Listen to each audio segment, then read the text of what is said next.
Madam President, members, I too thank you for beginning the debate today.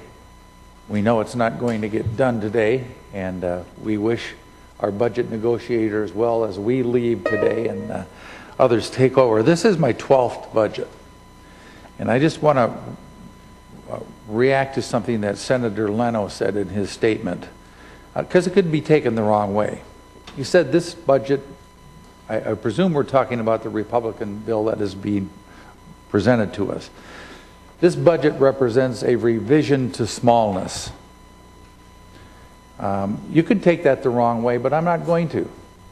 Because the fact of the matter is, a very Republican tenet is to, let's not use the word smallness. In this context, let's use limited government.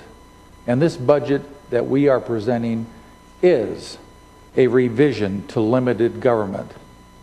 Senator Wolk said that this budget has no tax reform, and that the budget that we're going to hear from you folks later on does have tax reform. And there's nobody in this room that does not agree with the fact that we need tax reform. There is something wrong with our tax system.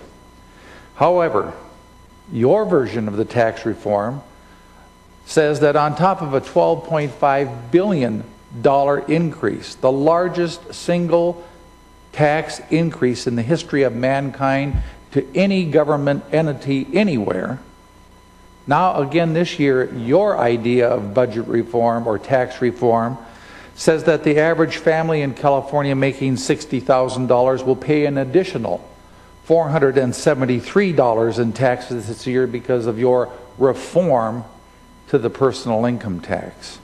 And we know that the legislative analyst has already been said that it said it is a tax increase to any individual or family that makes between $20,000 and $200,000.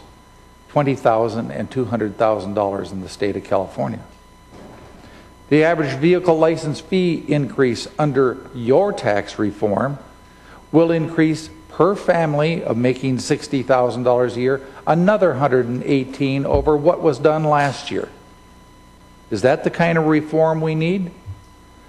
Your oil severance tax proposal would make, we already have the nation's largest and highest gasoline tax rate, and it will lead it to even higher prices at the pump, and the average population out there is at that pump every day paying those prices.